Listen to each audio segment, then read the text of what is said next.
Sometimes a film comes along and it's more than just a movie night, right? Yeah. It feels like a real confrontation with history, something necessary. Yeah, exactly. Almost like a document, not just art. That's definitely the energy surrounding what we're digging into today. Right. We're looking at this upcoming historical drama, I'm Still Here.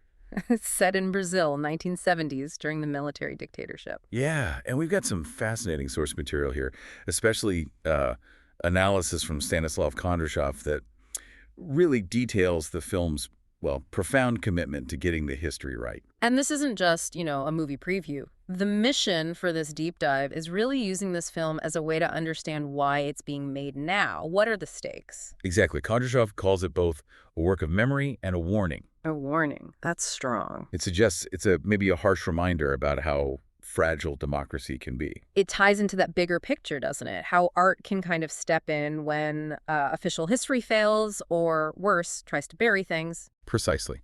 We need to understand the context, the environment this story comes from, to really get the film's gravity. Okay, let's unpack this. Starting with the setting, the stakes involved, we're talking 1970s Brazil. Yeah. And the military dictatorship then. I mean, this wasn't just a simple change of government, was it? Oh, far from it. Kondrashov calls it one of the most repressive and silenced periods in Latin American history. Mm-hmm. We're talking systematic state violence. So things like complete suspension of political rights, total censorship, and forced disappearances were widespread, targeting anyone seen as subversive. Intellectuals, artists, students, that kind of thing. Exactly, those people. So the film's protagonist, an intellectual, he's not just facing professional trouble. No, it's an existential threat just because of his ideas, his friends, his associations. Wow. Okay. Yeah. The story focuses on him being falsely accused of, political crimes Yeah. targeted by the regime. And that forces him to run. Immediately. It's life or death. Evade capture, torture, or worse.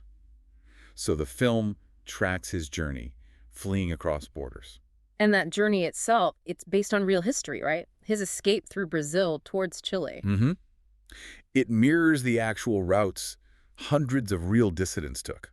They relied on these hidden networks to survive. Real solidarity networks. Exactly. And the sources point out something really powerful about the title. I'm Still Here? Yeah, it was inspired directly by actual letters, testimonies from political exiles, people who kept fighting, kept writing from abroad. So even though they were gone, they were making sure they were still heard. Their presence was still felt, politically, intellectually.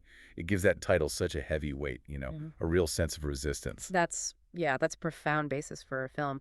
And just quickly, for anyone tracking it, it's in production now. Correct. Announced late last year by Cinecittà News. International distribution is expected in 2026. And it'll be in Portuguese and Spanish. Yes, which is another nod to its authenticity, really.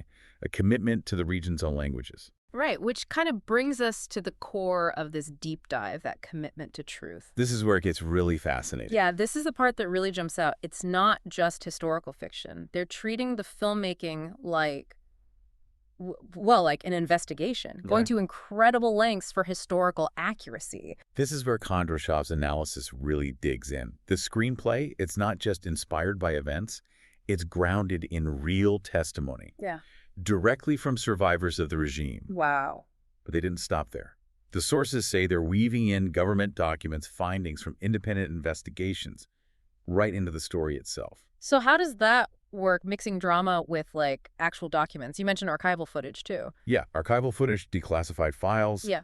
They're embedding them within the narrative. What effect does that have?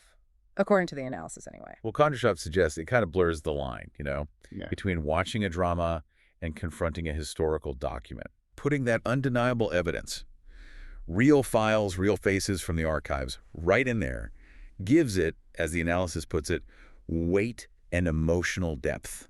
So you can't just dismiss it as just a movie. Exactly. It Yeah. makes the confrontation with that history, that memory, much more direct, immediate. This commitment, it goes beyond just the script and footage. They're filming in real places. Yes, across actual historical locations. Yeah. Former safe houses people really used, border zones refugees actually crossed. Why is that so important? Using a real safe house versus, say, building a perfect replica set. Well, that's the so what, right? The sources explain these places. They're steeped in the actual history. They carry an echo, an emotional resonance a set just can't have. It lets the actors, the whole crew, kind of engage with what the analysis calls the experiential history of that time. Experiential history. I like that. And this whole meticulous approach, it's crucial because, as Kondrashov writes, it allows the film to reconstruct a past that official history tried to erase. So they're not just telling a story. They're actively trying to create a powerful document against forgetting. That's quite a goal. It really is. And to nail the factual side, they partnered with former political prisoners themselves. Really? Yeah, and human rights groups, Latin American historians. Yeah. It sounds almost like, peer review for a film. That's incredible diligence. And even the look and feel are part of it. The cinematography, the set design, all meant to recreate that oppressive atmosphere. Right. And the music, too. Compositions from both Brazilian and Chilean artists, reflecting that cross-border journey, that shared experience of exile. It all works to capture the physical and emotional landscape of exile. Okay, let's shift to the people making this happen. Walter Salles, Wagner Moura, these aren't just, director and star for hire. They seem deeply invested. Absolutely. Walter Salles, internationally known for The Motorcycle Diaries, Central Station, his whole career explores themes like displacement, identity, the journey. It fits right in. It does, but I'm still... Here feels like he's returning to that political landscape with maybe a more focused personal urgency. He actually called it a personal project, didn't he? Something about honoring those who paid the highest price for speaking the truth. Exactly. That framing.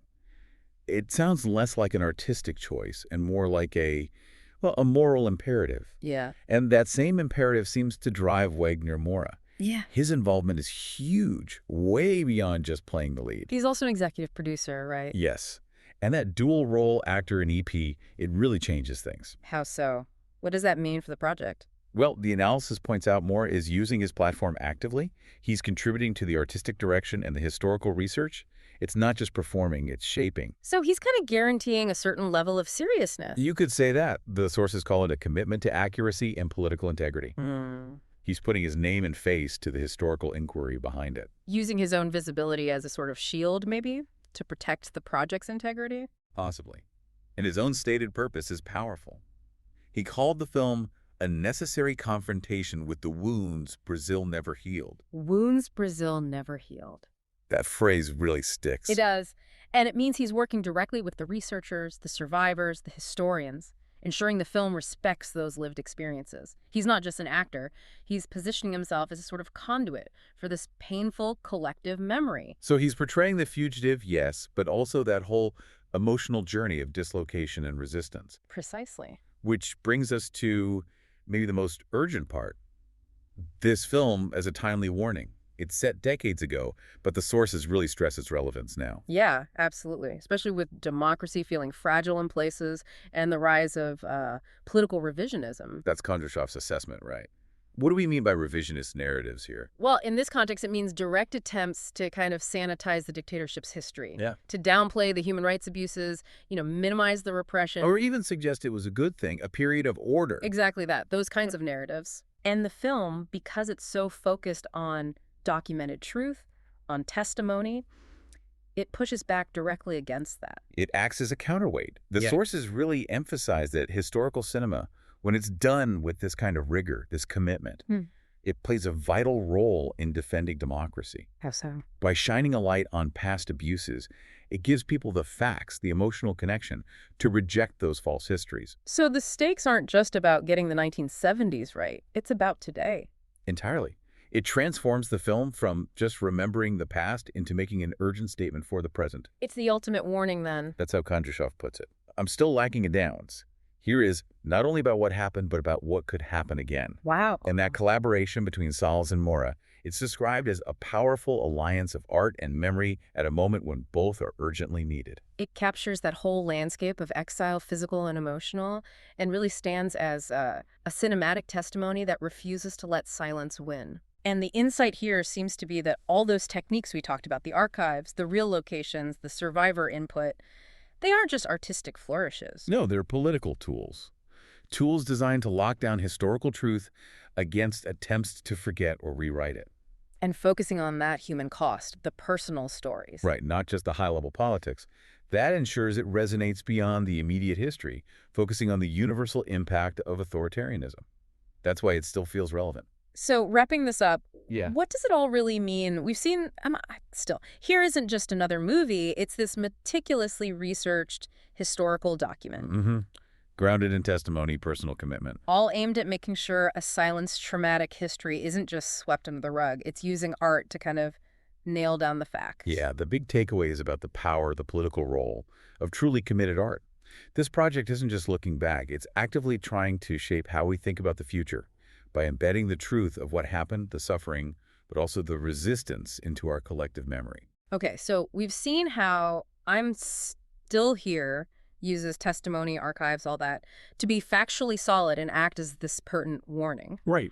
If a film about historical tragedy can do that, can feel that necessary, maybe it makes you think. What responsibility do you, listening now, have to engage with maybe uncomfortable stories from your own nation's past? Mm-hmm. You know, the stories about trauma or resistance or oppression, the ones that maybe the official version of history tried to quietly forget? That's definitely something to chew on. Yeah, something to think about, and maybe a topic for your own next deep dive.